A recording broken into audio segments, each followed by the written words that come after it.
The latest series of Black Mirror has come out on Netflix. This is an anthology series made by, written, conceived by Charlie Brooker. This series comprises 6 episodes, as did the last series that came to Netflix. The previous 2 series before that, series 1 and 2, were on Channel 4 in the UK. I'm not sure if they went out on any other network in any other country.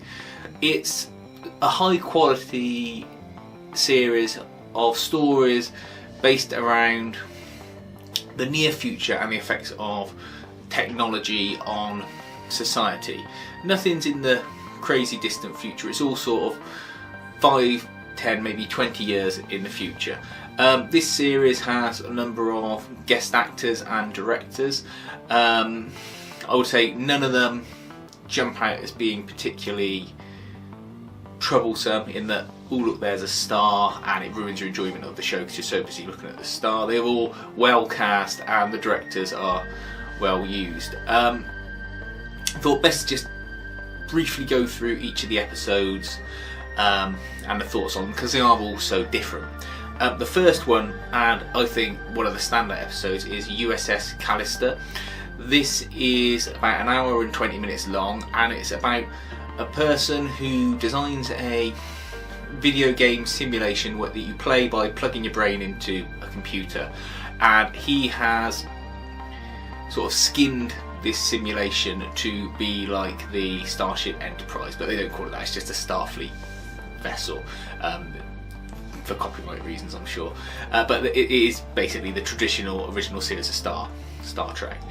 He's the captain in this ship, and he's suave, gets the ladies, in control of the missions, whereas in real life he's the sort of tech person at his company. He gets bullied and pushed around by all of his co-workers, and he uses this simulation in order to take copies of them from their DNA, including their personalities and memories, and insert them into the game, and where he can bully and control them. This all comes unravelled when a girl who probably genuinely likes him gets taken as part of the simulation and is as intelligent as him and works away around the computer game system to try and escape.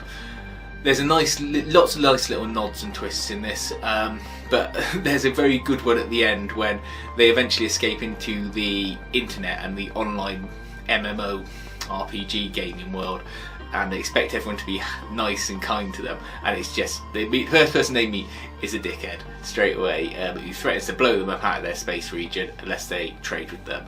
I think that's a bit like EVE Online and games like that. That's one of the better ones. That's basically a movie, that one. The next one is Archangel, which is about a sort of an extension of the Find My iPhone, or the monitoring software parents can put on their children's phones in order to see their texts and where they're going, etc. This is where you insert a chip into a child's head, and you can see, hear and know where they're going and what they're up to at any time. A parent puts this into their child after a traumatic event when they're very young, and leaves it in there, and when they're a teenager, sort of young adult, uses it to find out what their kid's up to, with upsetting results, because the moral of the story is no parent should really know what their child is up to every second of the day when they're that age. As long as they come home and they're safe, that's all that really matters. That's the episode directed by Jodie Foster. I don't think that's one of the better episodes. It's good, but it's not a better one. Crocodile is probably one of my least favourite episodes. That's episode number 3. That is about a woman who commits a murder and then has to commit further murders to try and cover up the original murder.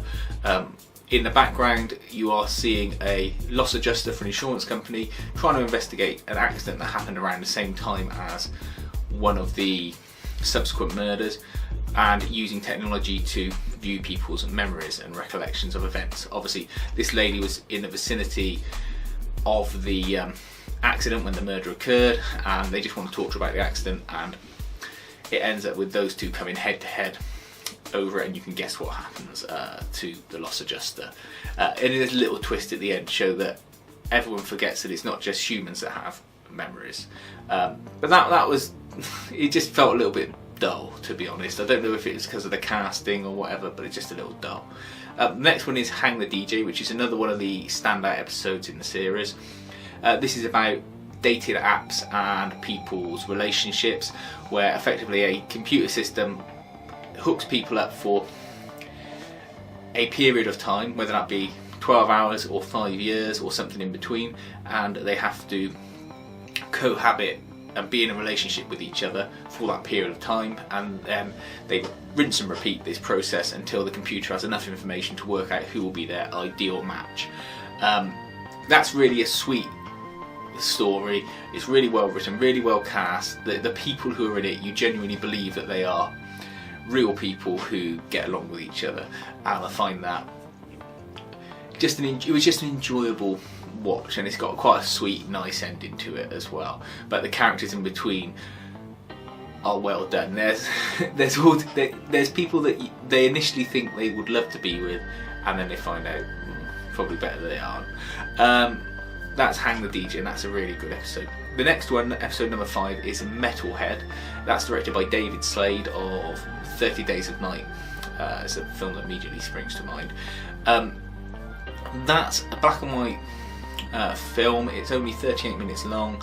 It's about a woman in a post-apocalyptic or rather apocalyptic world where something called dogs, you don't know where they've come from, little robot drone creatures, have hunted down and killed nearly all living things. She's on a trip for supplies to a warehouse with some friends. They encounter a dog, her colleagues get killed, and she's then for the rest of the film on the run from this dog, and it's her sort of being stalked and outsmarted. There's no real talking in that episode, no real explanation of how the world got the way it did. You're left to imagine that. And at 38 minutes long, I don't think it could be any longer. It could probably even do with being maybe 4 or 5 minutes shorter. But it's a nice, impactful episode that takes a while to get going. Probably takes 10 minutes to get going. Because I was thinking, well, it's a bit dull to start with, but once it picks up pace, it's all right. The only thing I didn't like was the decision she makes at the end, because this dog thing fires tracking chips into people, and she has a couple in her face and one in her neck that gets hit, and she doesn't really make any attempt to pull it out, which I couldn't quite understand. Maybe I missed something when I was watching it, but it just seems that she moves to take her own life as soon as she realises she's got this chip in her, when she previously pulled one out of herself, so I'm not quite sure how that happens. Then the final episode is one of the other ones that I really enjoyed. It's called The Black Museum. This is an anthology within itself, and it sort of harkens after the 1970 sort of Vincent Price films where someone will go to a club or come to a meeting and tales will be told based around objects, sort of an old curiosity shop type tale. This girl turns up in the desert, puts her car on charge and goes to see the Black Museum, a tale of crime and murder, and she walks around the objects with the museum's curator, who then tells stories about 3 of the objects. This one is really entertaining, and it's got quite dark elements to it as well, but in short you get 3 stories that on their own probably couldn't have been Black Mirror episodes because they didn't have enough meat on the bones, but put in this type of format fit perfectly with a 10 to 15 minute runtime on each of them. The casting on this episode is really good, as the curator is excellently cast and really elevates all of the stories with his narration and his acting.